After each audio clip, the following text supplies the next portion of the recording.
2023. What a year. As many people, including myself, have pointed out, one of the absolute best years for games in who knows how long. Probably a lot due to like 2020, 2021, 2022 games getting delayed because of obvious reasons, lockdowns, all this stuff. A lot of things got delayed. Not even all because of that, but just, and of course, games that would naturally release then anyway. It was a phenomenal year that I doubt anybody kept track of. Because I did my top 10 already just a few days ago, and there's plenty I missed. I missed some of the biggest ones, and I had a satisfying list. But this is not a time for looking back. This is a time to look to the future, to 2024, which is, for the most part, I feel, is really going to be like a gap year. It's definitely not going to be nearly as big as 2023, but that's okay. We need a break. We need to catch up. I think that's going to be what this year is for a lot of people, including me. But that doesn't mean there's nothing. I've gotten a pretty satisfying top 10 already for what I'm looking forward to next year. And keep in mind, the year hasn't even started yet. I'm recording this on the 30th of December. Plenty is going to be announced and come out. Plenty of stuff just doesn't have an official release date is going to get officially announced by then. So I'm going to go into the top 10 that I am looking forward to the most. Quick little few rules. 1. Games that are released in some reasonable way confirmed for next year only. As long as there is an official interview or trailer that says 2024, it doesn't matter even have a release date, as that is good enough for me. That's all I need. 2, not just really going to come up with this probably, but new games only. So even if I would have cared in the first place, something like The Last of Us 2 remaster, Persona 3 remake, that kind of stuff is not going to be applicable. A remake of Persona 1 or something could count because that'd be a drastically different experience, but nothing that's just kind of a redone version. It has to be significantly different or brand new. And with all that little bits out of the way, and full disclaimer, a lot of this stuff, because I like to do it this way, there's not going to be a ton of information on it. There might be more information out there, but on my behalf, I won't be looking into it too much. Because I don't like too much information about a game going in. I like to go in. Some games I'm going to go know more about. Some games I saw one trailer. So if I'll obviously show footage on screen too, but if there's anything here you want more information on, you're going to have to go out of your way to do it yourself. I'm sorry. And because it's new games only, certain things obviously won't be out in this, but I do want to give a quick little shout out to a few things that I am excited for but don't apply enough, such as the Clock Tower Tombi/Tomba and Gex trilogy remasters, the Tomb Raider trilogy coming out in February, the Lollipop Chainsaw remaster which is coming out eventually, because I remember that game being stupidly fun. Maybe it'll hold up, maybe it won't, but I can't wait to go back. Funny enough, I have a little note about the number 2 option on this list, which obviously I will get to later, because it's a game that didn't have any confirmation about the release date until like yesterday. It got a bit more of an update, so that knocked something off the list. Enfield Arknights is a game I don't know much about, but as far as I can tell, it has no release date, so that's obviously not going to apply here too. You can consider on this list if it does get a release date by then. And lastly, Pragmata. I don't know much about it. I just like the visuals. I like the trailers they're giving off. The vibes are giving off with it. It was delayed from 2022 to 23, then delayed indefinitely, with the most adorable delay announcement ever. And boy, was it effective. I don't know much about it. I just like the vibes it gives off. But that's enough for that. Just a few quick shoutouts for games I think deserve it, but for various reasons can't be on the list. Also, Crimson Desert, which I'm pretty sure is a single player game. I seem to be getting conflicting information. I hope it's a single player game. It looks like it is. Again, no release date. If this game had a release date for 2024, you can consider it number, oh god, maybe number 2, maybe number 3. I don't even know. Because I'm going to be honest, it might sound like an exaggerated thing, and very exaggerated, but it looks like it could be the greatest game of all time. Like, yes, okay, I'm exaggerating barely, and that's what's fucking crazy to say. Look at this. Look at it. I honestly think if this game isn't like, this trailer is so good that I can't believe a thing about it. Because if any of this holds up to how it looks in this trailer, It could genuinely be one of the best games in the world. It looks like a trailer I would make if I was making if I was trying to show off having a fantasy but showing off the greatest thing ever. Like, wow, look at this crazy game that nothing were like this crazy, unrealistically good game. That's the best way to describe this game. It looks unrealistically great, which is why I'm cautiously looking forward to it. When I see this game with actual gameplay, like uninterrupted, non-flashing on screen, non-edited gameplay, then I would comment more. But right now, it just looks like the greatest game, one of the greatest games of all time, and that scares me. But with that out of the way, this is the top 10 games I'm looking forward to in 2024. Number 10.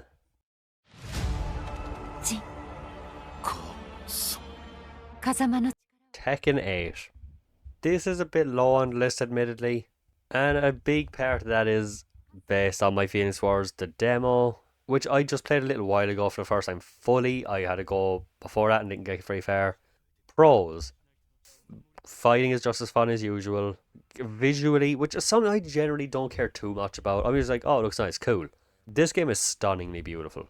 Like, this game looks fucking unbelievable. Music is epic as hell. Uh, Plenty of playable characters, including Lily, my favorite, which is usually what kind of, for me in these games, kind of cements my pre-order or cements the idea I'm going to definitely get it. If she wasn't in the game, I probably wouldn't even have this on the list. I'd be a real debate whether I get it or not. My two biggest problems with this game, personally, I don't know if they bother anybody else. Number one, you can't do fucking anything in this game without a big lightning flash of red or blue coming out of your ass. I hate it. I don't get it. A lot of games have this. I hate it. It seems to be more prominent in Japanese games than Western releases, where like like action RPGs where every attack has a red or a blue flash fly out of your sword. You can't do anything without a flash. Like, imagine if every time I went, oops, scratch my head, it was like lights everywhere. I don't know. I hate it. Two, you know how in these games, if you grab somebody to do a throw attack, it's like a 5 second animation. Now, that is not really in throwing attacks anymore. A bunch of attacks have it. So you try to do a quick little down square punch with Jin. It's a 3 or 4 second animation, and then some attacks will have the same thing, but you're extra 2 or 3 seconds running at the opponent. I don't like that either. Roughly 15 seconds or 20 seconds of a fight could be dedicated to just watching unskippable animations for regular attacks. Why? If they could remove those two things, you can consider this up an extra 2 or 3, maybe even 4 entries on this list. It really just takes me out of the game completely. One thing I do really like is something I can't believe fighting games don't do more often, but they finally, after like, 40 years of them finally figured this out. When I'm in the fucking move list, leave me where I left it. If I scroll halfway down the entry, don't force me back to the top when I go back in. I want to check the moves at the bottom too. I just can't believe it took them this long. One thing I used to love doing back the older games is I would scroll through the list. Oh, there's an attack at the top. I'll do that attack. Then I'll do the next one, try to see if I can do them all. Or not even all of them, just a bunch of them. But I always got demotivated halfway down because I'd have to go back in and scroll down halfway. But at long last, they figured it out. Now the only thing they need to do to perfect it is go back to the Tekken 4 system. One, you could do a thing in that game if you press start, it wouldn't go back to the menu where all the options are. It would just go back to the fight. And if you press start again, it'll go back into the fight, into the list of moves. But if you press like the back button to go back out, not start, it would do it like normal.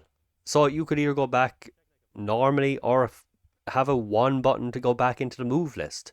If they could combine those two things, have one button to go back to where you are in the move list, perfect. Also, too, they need to make the other Tekken 4 thing, where if you press select, it would show every move you do, so I'd know if I'm doing the right one. I don't know. I think that would perfect it. It could be the first fighting game to ever perfect this, and I hope they do. Also, there's a little arcade questing where you do the fight other players in like a Street Fighter 6 hub world kind of thing. And when I saw a bunch of arcade machines, including old games from Bandai Namco, my mind and my imagination went racing. Are they going to throw in a few arcade games where you can play? And then I thought, throw in the other fucking Tekken games. Can you imagine if they just threw in an emulated port of Tekken 1, 2, and 3 even? The value of this game would skyrocket. Like, think about how much they charge for remasters sometimes. Not Bandai Namco, just companies in general. $80 for a brand new Tekken game. And Tekken 1, 2, and 3 even. Trying 4 and 5 and 6 maybe. That sounds like a bit much. Even 1, 2, 3, and 4. People would love that shit. I just hope this isn't a bare bones fighting game. I hope they throw in some new things. Bring back Tekken Ball, the Tekken Forces. Have fun, for fuck's sake. I don't know. I just hope they don't bare bones half-ass it. And this will be, because this is going to be probably the only Tekken game we get in. Like, 7 came out in 2015, which blew my mind. So I hope they have fun with it. And yeah, it's my fighting game franchise. I hope it's good. I hope they give you an option to turn off the annoying fucking flashes and animations that are unskippable. They won't, but I hope they do. If they do, every reservation I have would be gone.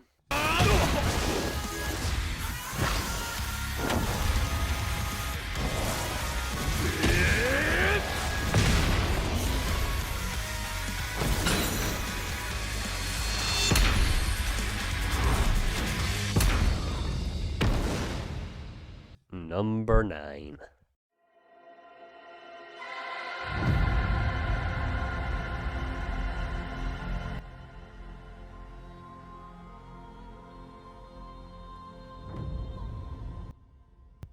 Space Marine 2.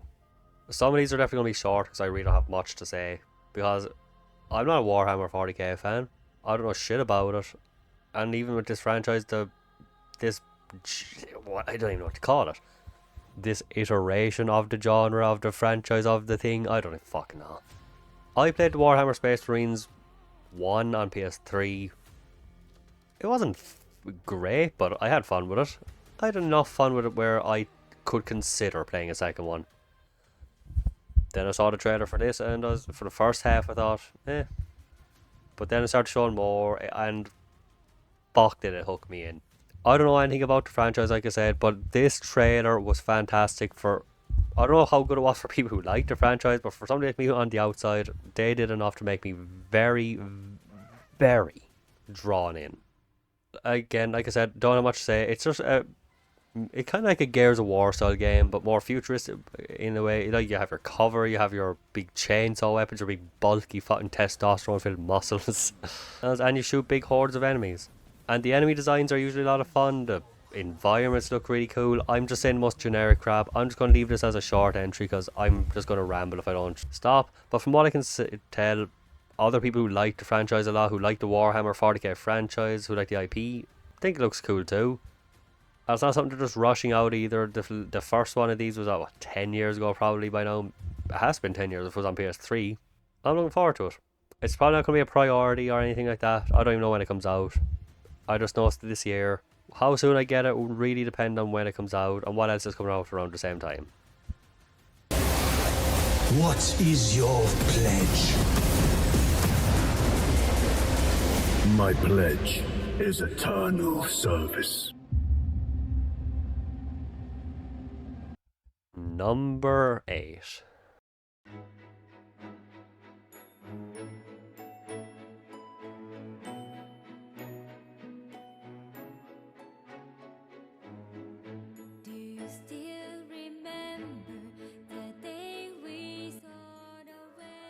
The Grand Blue Fantasy Relink. Yet another one I really don't have a ton to say about. I don't know much about. I don't know what the IP. I've never played a Grand Blue. I think they're fighting games. I'm pretty sure.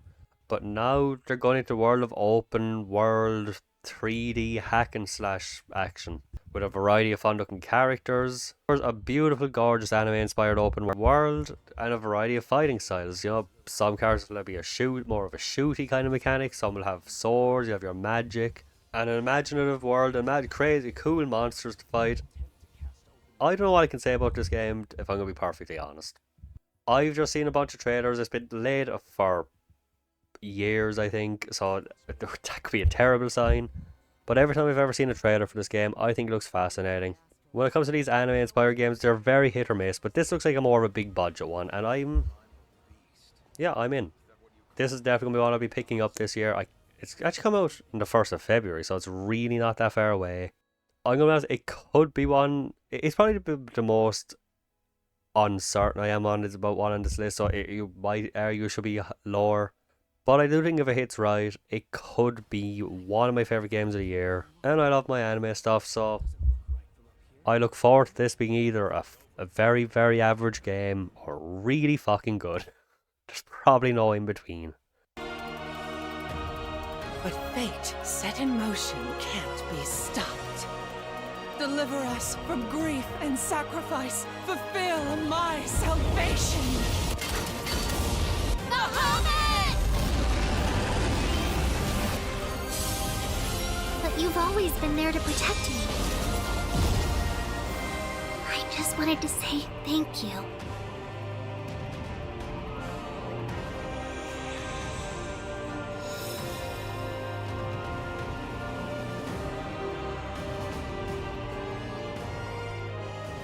Number 7. The Olympic Peninsula, the crown jewel of the Pacific Northwest.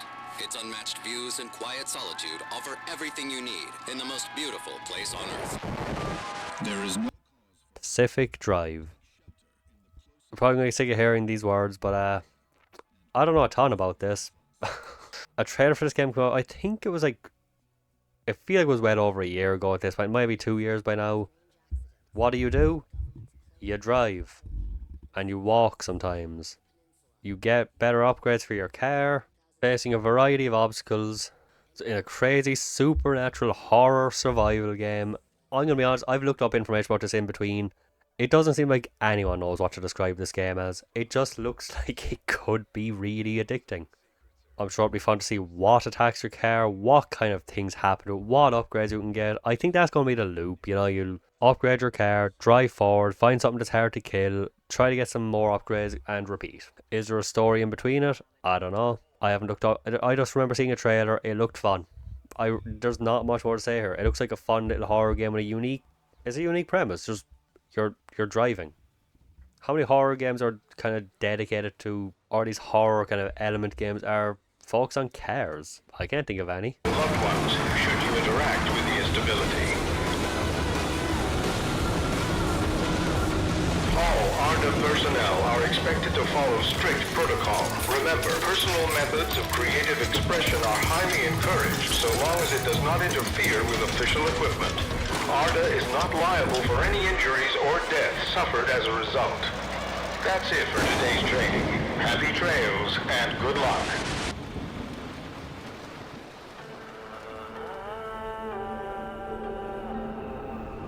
Number 6.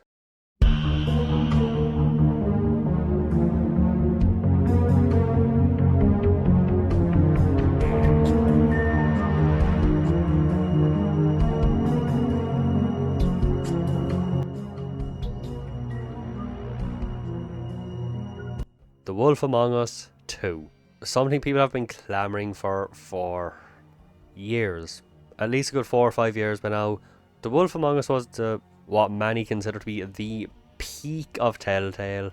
And I can see why. It's a fantastic game. The story was amazing. The characters were all memorable. I still remember Big B now. I still remember all the more grim fairy tale inspired world. Instead of going for more cutesy, family friendly fairy tale, it goes into the dark, it goes into the grim, it goes into the weird. And that's why a lot of people love it. Obviously stuff like the Walking Dead Telltale games kind of had more of a success, more of a popularity, but this is, like I said, what people consider to be the best. I can't wait to go back to this world. Even in these games, the choices are sometimes hit or miss, sometimes they're exactly the same, but this game, even when they were the same, they felt like they mattered. Will you fight back and rip this guy's arm off or not? And even for such a basic game, you watch it, you watch way more than you play. They had some pretty badass fight scenes even, and the game is supposed to come out, I'm pretty sure, yeah, the game is supposed to come out this year, but obviously it was delayed, which that seems to be another theme here actually. The other reason I think it's not higher is because it's been a while since I played it. I think if I played Wolf Among Us more recently, it probably would have jumped a few entries, but I can't wait to go back into this crazy little fairy tale world. I hope Telltale still has the ability to do all this, because if there's a company that's had troubles recently, that doesn't narrow it down. But Telltale really just dropped off. They went from just nowhere to one of probably the biggest talked about companies out there in terms of this stuff, for better or for worse, and then just gone. But now we're back, and please, if you want to fuck up a game, fuck up one of the other games. Don't ruin the Wolf Among Us story. Don't ruin the world. I hope they haven't lost their touch, and I can't wait to see this. And I know there's other people who I know who are excited to play it too, so I can't wait.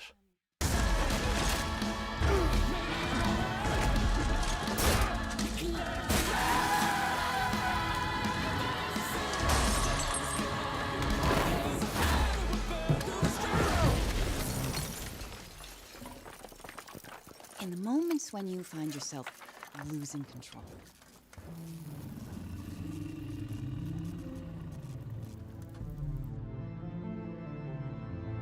How does the anger manifest itself?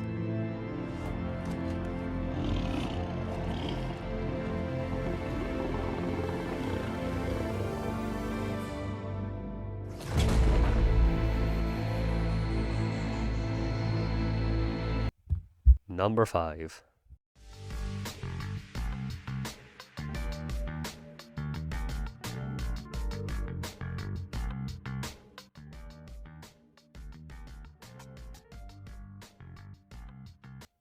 Zenless Zone Zero. I don't know much about this one.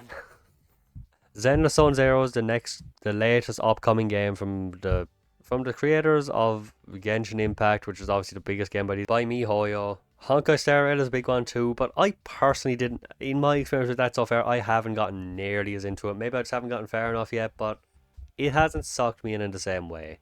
And it never really did. I probably wouldn't have touched it if it wasn't, like, with Zenless Zone Zero, I definitely want to play it. It looks really interesting to me. I think with Star Rail, I probably wouldn't have played it if it wasn't for my interest in Genshin beforehand. But it's a more hack and slashy style game, the characters look more interesting, the art style appeals to me a lot more, the world makes, I'm not as much of a sci-fi fan, but I don't know. I all I know is it's kind of set in the near future and it's more hack and slashy and some post-apocalyptic elements. For me, that is 10 times more appealing sounding and visually than the Honkai Star Rail, which, like I said, I've only put about an hour into that so far. Genshin I put plenty of hours into back in the day, but then again, I had friends who played the game, so maybe that was part of it. But it's going to be a free to play, and of course, there's going to be more gacha stuff, but also free to play. So I'll definitely check it out. It's Honkai Star Rail obviously has the potential to pull me in. Like I said, I haven't even finished the tutorial stage of that yet. It's not something I'm going to judge. I'm just saying personally, even from the trailers back in the day, it's just something that kind of looked okay to me. From the outside looking in so far, this one seems to have way more of my personal boxes checked. But we'll see soon, eventually. I think it's safe to say it's going to be another massive hit that's going to suck people's time and wallets dry once again. Maybe this time it'll be mine again as well too. Roger that.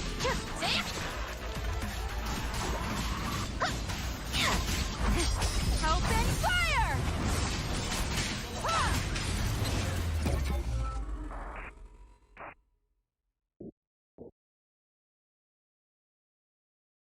Number 4.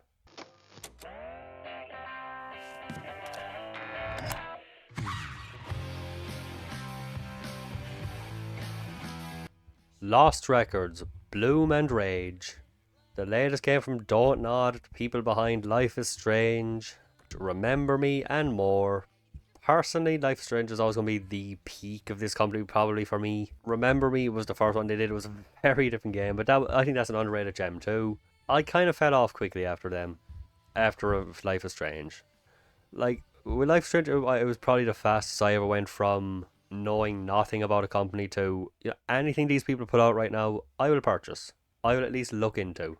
Then I fell off with Life is Strange 2, which I'm not saying is bad, I'm just didn't do much for me in the first episode. I watched somebody play it, had fun with that, but ever since then, I don't think I played even Vampire, and I think in between Life is Strange, in between like Remember Me and Vampire with making things like Life is Strange, they forgot how to make gameplay, and oh my god, no.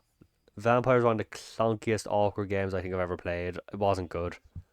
But I've seen them make actual proper gameplay games since then, like Jusant, which looks fun. And this is the first one I've seen from in a while where everything about it just I don't know, it looks up my alley. There's been no gameplay, no story really released yet, but at least as far as I can tell. But the first time I ever played when I wanted to play Life is Strange, you know what got me into it? A brief description of the story and one screenshot. I knew just from the screenshot, hey, this game looks nice. The art style, if nothing else, would be enough to draw me in. And I ended up loving it. So, will this be enough to do the same? Because I tend to have a pretty okay track record with, hey, this game based off absolutely nothing looks pretty good. I'm going to get it. So, who knows? Maybe this will be my return to form for Dontnod.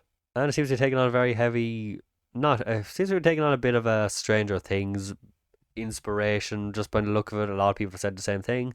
Not much is known about it yet, except there's their typical narrative-driven, choice-based adventure. I look forward to it. I don't know. I'm sure some information will come out soon. I think it's probably the most likely to get delayed because it just has a vague release date of late 2024. But, you know, it's one of those things I'll probably just watch one more trailer off to see a vague story outline, and then that's going to decide everything. This could drop off the list. I'll let you know at some point when I see the story trailer.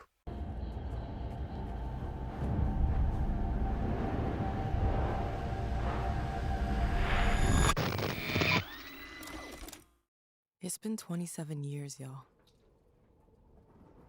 Why now? Because we made a promise. Number 3.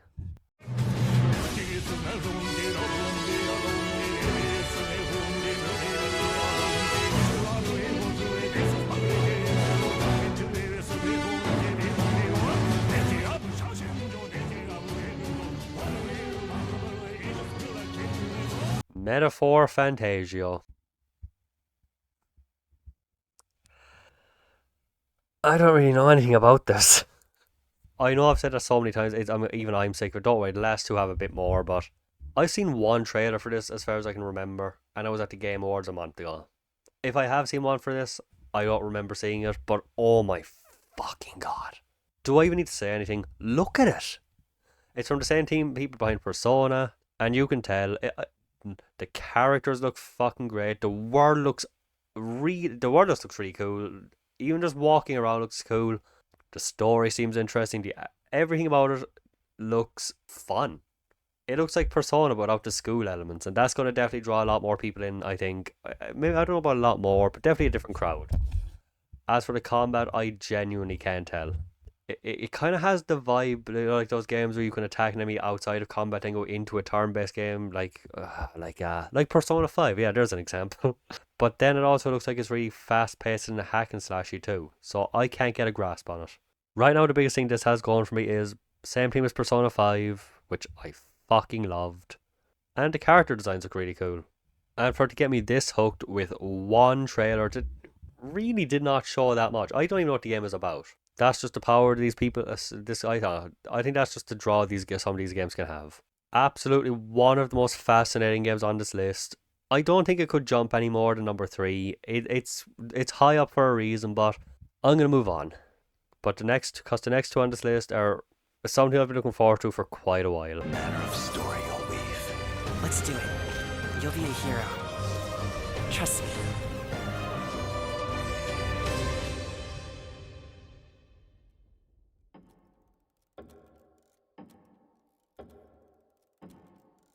Number 2.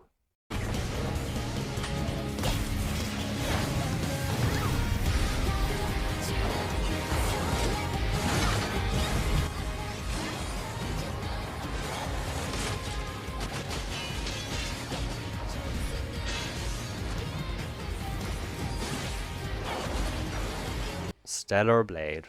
Stellar Blade is something I've been looking forward to since 2019. Back when all I had was a teaser trailer that had no gameplay, very little information. Like a bunch of stuff here and a lot of games I've been interested in overall. I just love the look. It has a very Nier Automata vibe, and which I think is very clear from this. And for about 2 or 3 years, that was all I had. A teaser trailer where I saw a character who I thought looked cool. Since then, and back then it was called Project Eve, which I honestly do think is a much better name. But Stellar Blade is growing on me, I will admit that. Since that first trailer, this is pretty much, I'm pretty sure I actually made it like a top 10 games I'm looking forward to, or I hope to see at E3 2021 maybe 2022. this was on there, and it's ever since the first time I saw it, it's been on my radar. I couldn't wait to see more, and eventually we did, and it finally even has a release here. It was meant to come out this year, but I think it was two days ago, which I mentioned earlier. Until 2 days ago, this had a 2023 release date, but it finally got updated. You know, because that was very necessary to tell us it won't be coming in 2023.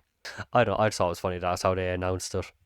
Not complete himself, but articles like Stellar Blade is not coming out in 2023. It's like, really? No shit, it's not going to shadow drop in the next 2 days. Wow. But since it did get an official 2024 update, that's good enough for me. It wasn't on this list until then because I didn't have an official one, but that's enough for me to put it here. It seems to have a kind of a, I don't even know the story if I'm honest, but it has like a very post-apocalyptic fantasy world vibe to it. As I said, visually very near inspired. Even the combat kind of has the same vibe to it. But definitely, I don't know, I feel it kind of has this look like Nier and a Souls game got mixed together. The combat looks flashy and cool. The enemies look unbelievable. The art style looks maybe one of the best I've ever seen.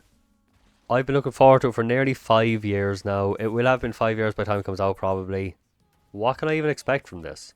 If this lives up to what I hope it could be, I could potentially see this being one of my... Like, if it comes looking close to what I expect or hope for, it could be one of my favourite PS5 games out there. Admittedly, right now, it's not saying much, but... Even in a quiet, small year like 2024, this alone could be enough to push it higher than 2023. If this, the metaphor Fantasia... honestly, I said this is more of a quiet year, and I still stand by that. But if 4 or 5 of the games on this list hold up to what they could be, personally, this year will have surpassed 2023 for me. Which might sound crazy, but this game alone would easily be number 1. But there's one game there that pretty much has a permanent reserve as my most anticipated game all the time.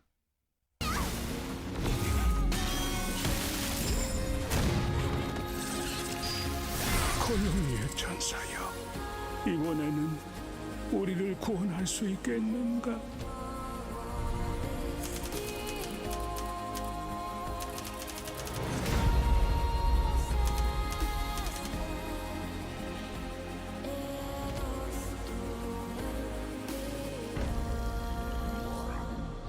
Number 1.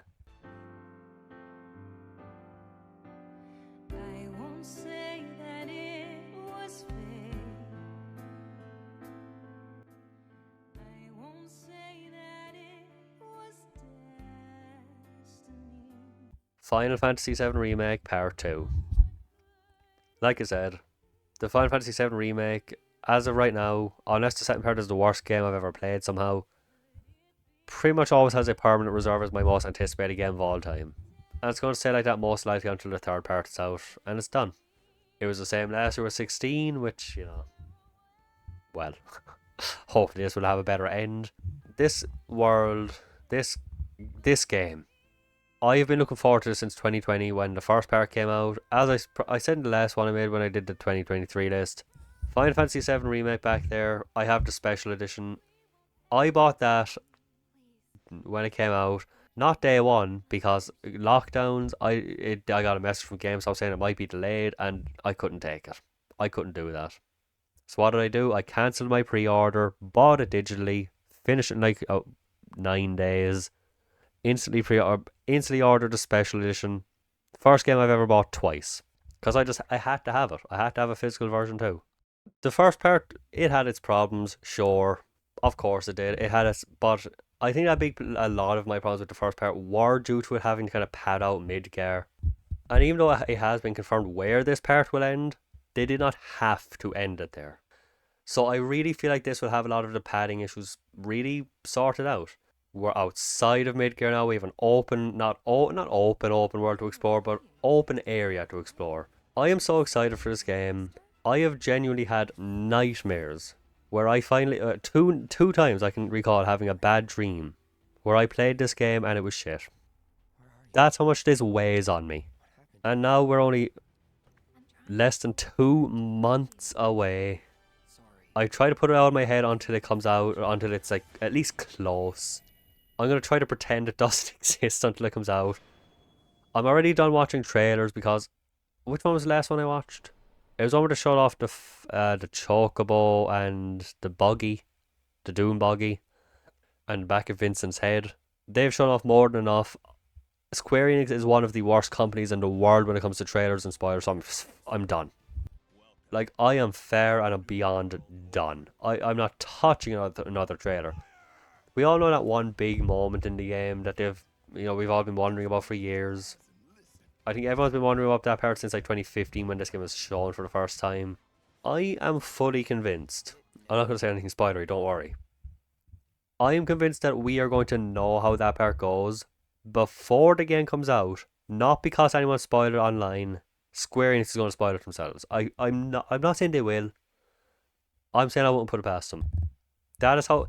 If you've never seen a Square Enix final trailer for a game you have played, for example, Final Fantasy 15, Final Fantasy 7 Remake Part 1, Kingdom Hearts 3. If you've played Kingdom Hearts 3 but never saw the trailers, you will be fucking blown away by how much they show. And it seems like they've never changed.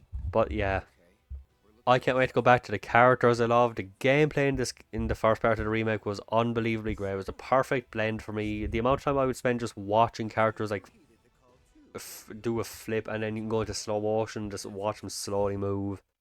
The trailers I did see for this game, I put up a reaction. They all look so good. I can't wait to see more of the characters. I can't wait that we haven't been shown off yet. The locations, just the bosses, what they do that's new, how they handle side quests, everything. I can't wait. I genuinely cannot wait. And I can't wait to see how they end it. Where they will go with this. The gold sauce, or what new stuff will they add in? Will they have my favourite, that little basketball game that I loved? My mind just goes everywhere. I can't wait. I cannot wait. I haven't even played Intergrade yet because I've just kind of been putting it off until a little while before this comes out. Because I want to play them back to back. But I leave it there. I can only gush for so long. When it comes to this, I can just... It's just hard. Even after playing the first part, I would spend so many times like, I wonder how they're going to do this. I wonder how they're going to do that. What about this part? I try to put it all in my head until it's close. But every once in a while I get just stuck in a cycle of, but this and that and this and And like I said already, pretty much a permanent reserve is my most anticipated game of all time. And it's going to most likely stay that way until the third part comes out and it's done.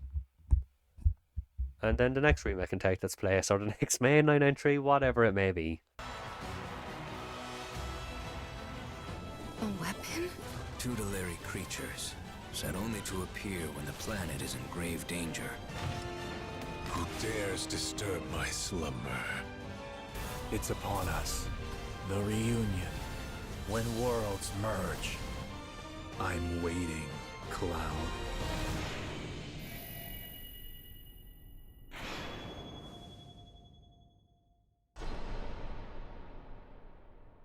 Anyway, that was expected to be shorter because I didn't think I had anything to say about most of these, and I feel like, oh my god, the amount of times I had to say the words, gee, I don't know anything about this, but it's how I've been the last few years.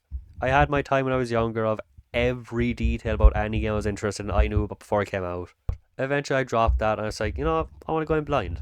I don't want to know anything before I play it. I'm going to play it anyway, so why know things? But as always, with this kind of stuff, let me know what you're looking forward to in 2024. Let me know what I missed.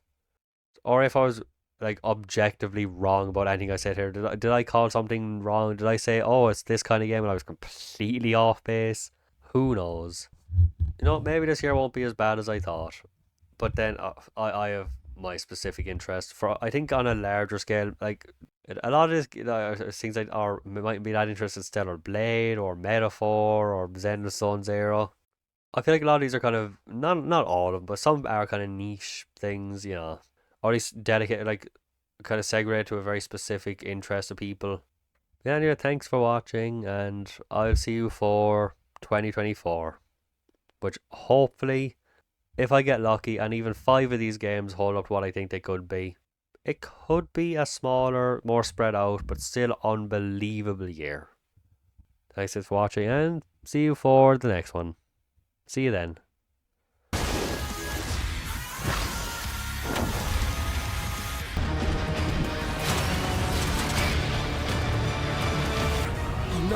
Feels like overkill for a glorified treasure world. Something's blocking me. Locations impacting enemy sectors Delta. How does the anger manifest itself?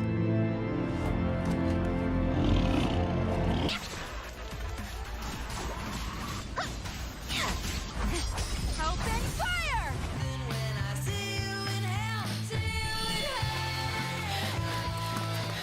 Without an heir to wear the crown, what will become of the royal magic? The fortress at the border was raised by a human mere days ago. 조심해! 리스팅되지 않는 에이트고야. 아담, 뒤로 물러나! You were here with me 5 years ago. Where are you? What happened to you? I'm trying so hard to find you. Sorry. Feel like I failed you.